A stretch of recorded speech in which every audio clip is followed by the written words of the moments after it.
Name and address, please. Like you guys don't know me already? Judy Jones, 335 North 8 Mile.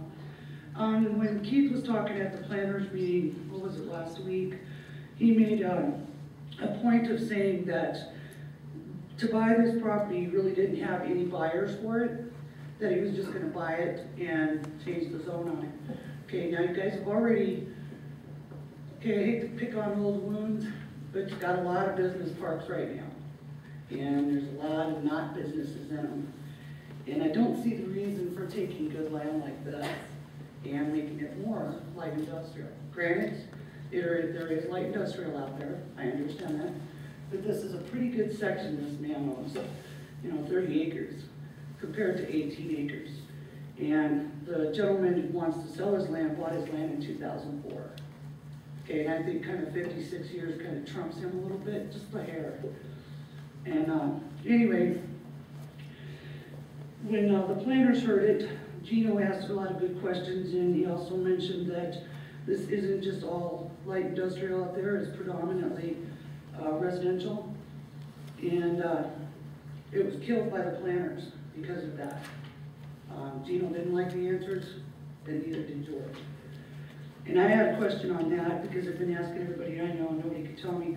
When something is killed in planning, isn't that the end of it? Don't they have to revamp it or something before they come in front of you? Okay, so they do like a, petition you guys to hear it again? Okay. They can appeal it to us. Okay. Also, Gene Wallace was saying that when he was talking in the planners meeting, that if they take it and they turn it into light industrial, somebody else who buys that property can have it down zoned back to residential. I don't think that happens. I've never seen that happen. Once something turns into light industrial, it stays light industrial. I think you guys need to consider there's a lot of trailer parks out that way, private homes, and a lot of people started up. Now I understand that the land use plan, Gene brought it up himself, he said that in 1998, when the land use plan was messed with, that basically what they want to do is they want to run out the residential out there and turn it all in light industrial. And I think you need to okay that with the people living there first. Let's see. Okay, you guys were, Henry was just saying it. Mr. Boyd's property rights seem to be overriding the residents that are already there. He bought that land in 2004. He bought it as a residential. I think it should continue as a residential. Unless you can get the neighbors to agree. It's like when you get a permit or something, you have to get, well, you've said it 100 times. You gotta get your neighbors to agree. So unless they get everybody to agree, I don't think they should be able to do it.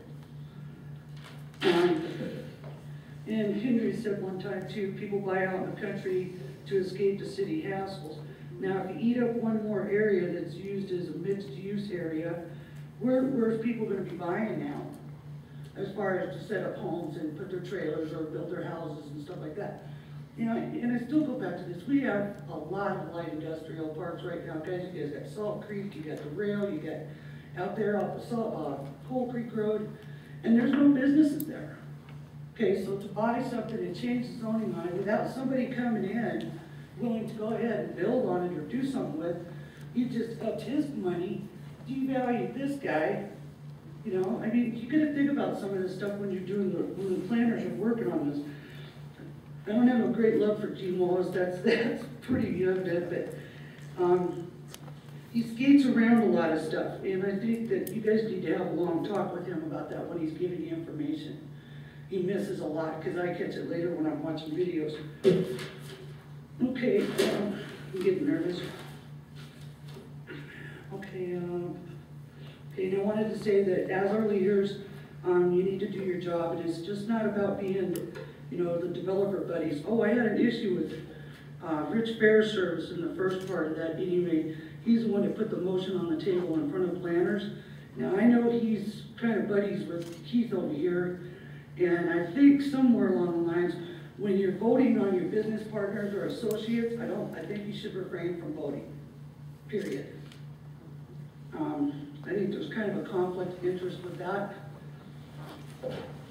Also, your job is to protect life, liberty, and property. The owner of the 2004, when he bought it, is at Boyd or Friedeberg or whatever his name is. it was residential, and I don't think he should be allowed to make a profit off of transferring that and causing these guys undue stress.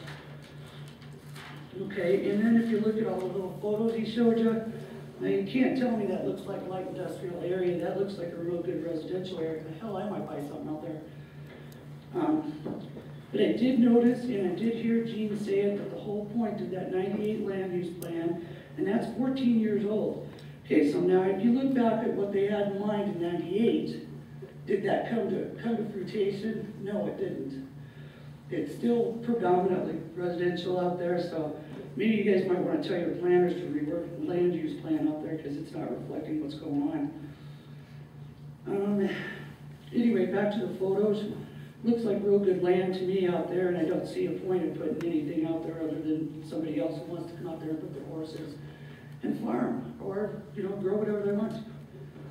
But anyway, I would vote no on this, and I'd make them go back to the drawing board, maybe perhaps find another area to do this light industrial, because you figure with that 30 acres of birds, or what's his name, and then the other 18 of that, you're gonna be rezoning 50 acres, and 30 of it doesn't belong to this guy. 30 of it belongs to this guy. So I would think his opinion would matter just a little bit more. Thank you. Thank you. Is there anyone else who wishes to speak in opposition? Please come forward.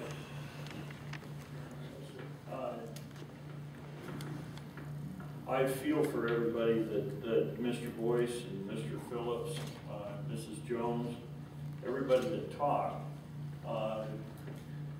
What was your? O'Neill. O'Neill? Okay.